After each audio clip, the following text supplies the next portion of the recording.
Okay, she be going every single night.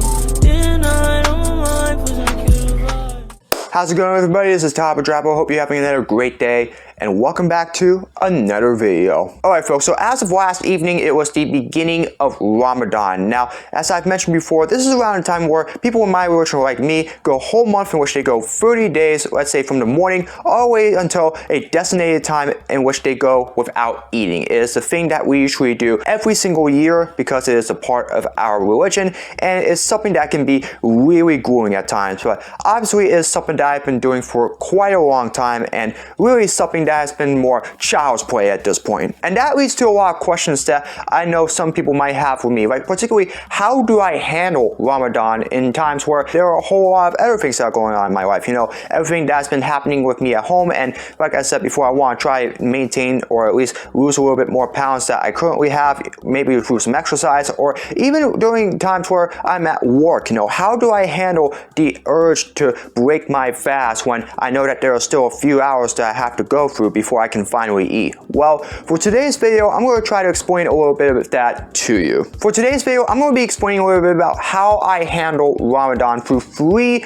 main issues: how I handle it at home, how I handle it at work, and how I handle it through exercise if I do exercise during Ramadan. I'm going to explain to you what I do and how I'm able to manage it for a whole month without having the urge to eat something while I'm supposed to be in the middle of my fast. And it's not very easy, but these are the ways that I'm able to manage this holiday without ending up through any of those issues whatsoever. So the first thing I'm going to talk about is how I handle Ramadan at home. Now, obviously, as I mentioned before, I live in a room in which I have a refrigerator right in front of me, and so because of that, it makes it very, very difficult for me to be able to go through a whole day without eating when there's literally a refrigerator that is there right in front of me. There's a whole lot of food in it that I usually keep every single week, and so obviously that could really up the urge for me to really break my fast, because I might get really hungry that I might end up having to eat something before my fast is supposed to end. That might not be what most other Muslims go through during Ramadan. They'll usually have their kitchens in areas, but because my room is more of like an apartment room almost,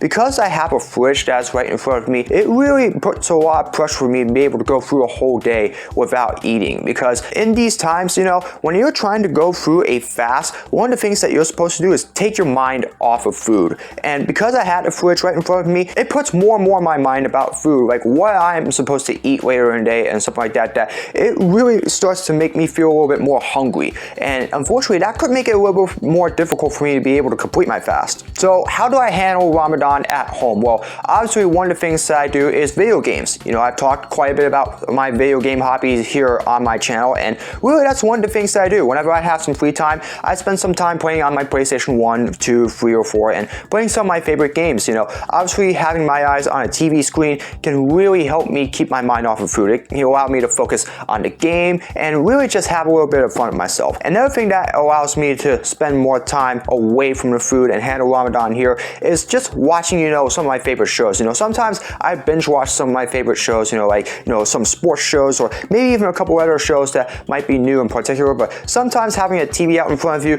can make it a little bit easier for you to be able to take your mind off of food. And one other thing that I do is, like I said before, I do happen to have my own personal computer when I'm not working. Obviously, I spend a lot of time with watching various YouTube videos, like, you know, my past videos, and even just watching some of my favorite sports videos as well, you know, stuff like that. I even check, you know, my social media and all of that stuff. And so usually whenever you have something that's with you, like a computer, video game system, sometimes it makes it a lot easier for you to be able to take your mind off of the refrigerator, so that way you can just concentrate on what you are working on, so that way you can be able to get through the rest of your fast. Another thing that I usually do to take my mind off of the refrigerator is exercise, and that's actually the second big thing that I want to talk about here, is that usually most of the time I'm going out doing my walks, so that way I can either maintain the current weight that I have or maybe shed a couple more pounds or so that way I can look a little bit more healthier. But during Ramadan, it's a lot more difficult for you to be able to exercise if you are a Muslim. I know most of the time, you're trying to lose a whole lot of weight, or,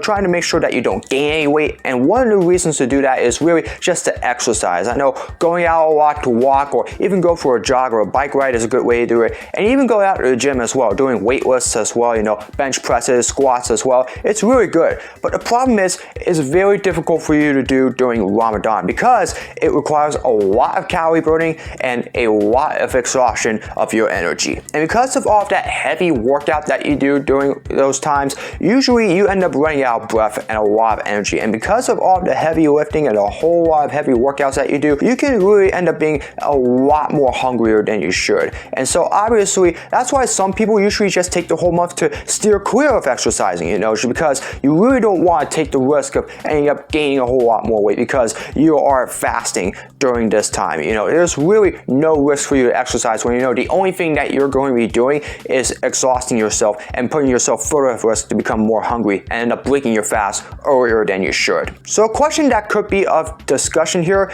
can you still exercise during Ramadan? Well, the answer to that question is yes. However, you have to manage it wisely. For me, and I'm sure that's what most other Muslims do during this time, usually it would just be a simple walk around town or something like that. However, it can't be like a fast walk. Like if you're going to do it during your fasting hours, don't go too fast with your walks. Just keep it like a simple, short, slow walk, just, get some fresh air, obviously, and just, enjoy the limelight. But you cannot walk too fast because if you do, like I said before, with all the weightlifting and all of that stuff, as well as the bike riding, you're going to end up burning a lot more calories and you're going to end up a lot more out of breath. And like I said before, a fast walk is an easy way to get you out of breath and make you more hungry. So if you are going to do exercise during your Ramadan hours, it's best to just go for a slow walk so that way you still have a lot more energy, so that way you can complete the rest of your fast for that day. Otherwise, most of the other time, if you are going to exercise, it's going to have to be after your fasting hours. Most likely after you break your fast. Like after you have a quick meal, you would then go to your gym or maybe just do your heavy lifting as well as your walks and your runs and your bike rides and all that stuff. I know a lot of people that are trying to be fit are still going to want to exercise during Ramadan. So if they are going to do that, your most prime opportunity to do that is after you break your fast, after you complete your fast for that particular day. You're just going to have to wait until it's really late so that way you can go out and do your exercising, because obviously that's one thing that you don't want to take off for a month, because otherwise you would be at risk of potentially breaking your diet and exercise and just gaining a whole lot of weight and becoming, really in big trouble when it comes to your health. So that's something that most people don't want to go through. So really, the best thing that you can do is just wait until it's after the time that they break their fast so that way you can go exercise. But like I said before, a slow walk during your fasting hours, it can definitely be something that you can do during your fasting hours without really going completely out of breath in general. So, yes, exercise is still important during Ramadan, but it can't be extensive during your Ramadan hours. If you're going to have extensive exercise during Ramadan, you're going to have to wait till after you break your fast for you to be able to do it. And then finally, at work. Now, at this time last year, I was working 3 part-time jobs, and at least 2 out of 3 of them, it required a lot of exercising personally. In 2 of my jobs, I had to do a lot of lifting of heavy boxes and all of that stuff. And of course, there was just that one job where I'm just standing at a cashier and just, stocking up all the food and all of that stuff. So those 3, they required a lot more exercise equally, and because of that, it tended to be a lot more problems for me. And as I've said before, having 3 part-time jobs at once, that was not a good idea. And one of the reasons for that being is because during that time I had those 3 jobs, it was during Ramadan. Obviously 2 of them having to do a whole lot of working, a whole lot of heavy lifting, that became a major issue because, like I said before, having to do a whole lot of exercise with those jobs during Ramadan, I ended up losing 10 extra pounds than I should have, and I nearly ended up going under the floor and collapsing. And really, that was a major issue for me personally, is that having 3 part-time jobs with a lot of heavy work during Ramadan is something that I probably should not have done. So if you do have a job that requires you to do a lot of heavy lifting during Ramadan, I would suggest that you be extremely careful with it, because you don't want to go exactly too far when it comes to it, because otherwise, like I said, with the exercise thing, you could end up completely out of breath and you could be at risk of breaking your fast before you should. So just take it real carefully though, because at some point you are going to have to run into a time in which you might have to do a whole whole lot of walking and a whole lot of heavy lifting during the day. So you just gotta find a way to take your mind off of it and just do what you can without risking running out of breath and becoming even more hungrier as a result. And also as well, do not have multiple jobs at once, because that's an easy way for you to lose sleep and a lot of weight, and as a result, it'll make your Ramadan a whole lot more difficult. Otherwise, the best case scenario is for you to have an office job during this time of Ramadan, because when you're having an office job, it requires you to just sit at a desk and just focus on your work on whatever you're doing on your computer, and work on whatever marketing or financial or other stuff that you have to do. However, the problem is sometimes when you're working in the city, there tends to be a lot of popular fast food places and a lot of very fancy restaurants that you're around as well. And sometimes that can really increase the risk of you wanting to get something before your fast is supposed to be done. Take it from me personally, I work a 9-to-5 job in the city of Newark, as I've mentioned before. And just like in New York City, there will be a lot of popular fast food and restaurant places for you to go and get and eat. And because there are so many of those places that I know, like the Burger King, or some of the new places like a pub like McGovern's, or Halal Guys and all that stuff that's there, it really tends to be on my mind quite a bit. And because you're working in the middle of a city and there are a whole lot of dining options around you, you end up getting more and more nervous to be able to complete the rest of your fast, because seeing all those restaurants around you while you're working, it really makes you even more hungry. It makes you want to get something more before you're supposed to break your fast, and sometimes it can be a lot harder to do. And that's something that I'm personally about to find out for the first time once I begin my fast, when I'm doing my hybrid schedule in Newark beginning this upcoming week. But again, as long as you're in an office job, it allows you to be able to take your mind off of what's going on, off of all the food that's there in the city for you to go and try, because all you're working on is just sitting at a computer, looking at your desktop screen, and just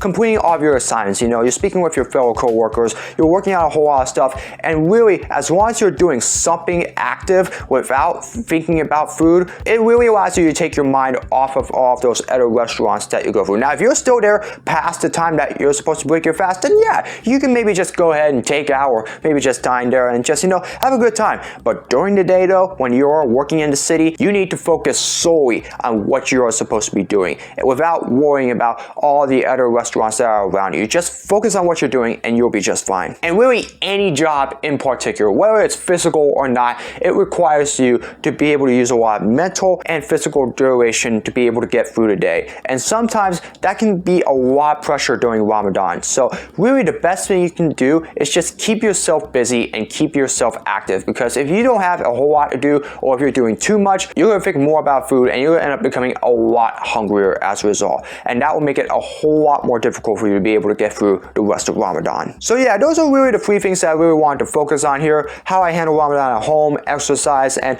really at work as well, because I know those are really the main things when it comes to Ramadan. How are you able to get through your day when you have to worry about those 3 things? And really, that's something that I've been doing for the last 14 years almost, and something that I really know very well by now. But the same can be said for everybody else that's in my religion. So while Ramadan only happens once a year for a whole month, it still doesn't take away from the fact that, there's still a whole lot of other things that are happening around you. And as a result of that, it can still risk making you hungry. So sometimes you just need to focus on taking your mind off of all of that, so that way you can keep yourself busy and focus on whatever you have to do. And so no matter where you are, and especially it's outside all the other things that I have talked about here today, whenever you're doing Ramadan, just do your best to focus on what you have to do. Focus on your job, focus on your exercise, and if you have a family, worry about them and just, have a good time and all of that stuff. But remember to keep an eye on all of those hours that you're doing your fast on, because like I said before, there's a designated time, and if you break your fast before the end of your designated time, you can be in a whole lot of trouble. And Muslims know this very, very well.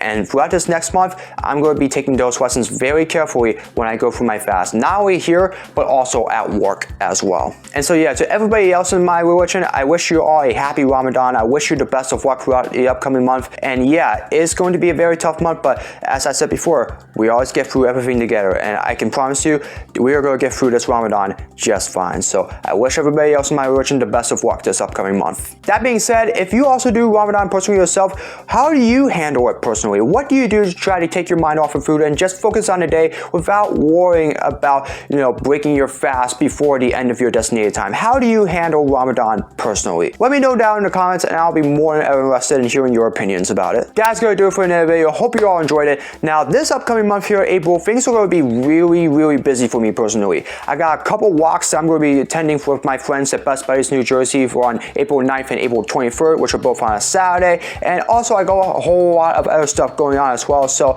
you know, obviously, like I said before, Saturdays are usually most of the time where I will be posting my videos. But however, because they are during the day, I am going to still try to get videos out on Saturday. However, they might be posted a little later in the day. So most likely around 5 or 6 p.m. Otherwise, I may have to push those videos back to Sundays, just so that way I can continue my weekend uploads to go around 5 semi-weekly uploads. But it really doesn't matter though. I will still be posting throughout the month of April. And as always, if you'd like to see all of it, be sure to subscribe and hit the notification bell so you know when my latest video is released. I'm also trying to reach 1,000 subscribers by the end of the year, so every new subscriber helps. Be sure to comment below for future suggestions for all my videos, whether it's vlogs, projects, or challenges, you name it. Leave it in the comments below and I'll do my best to make them. As always, follow me on my social media. All the links are in the description below. That's gonna do it for another video. Hope you all are having another great day. And as always, I hope to see all of you again in another video very soon. So long, everybody.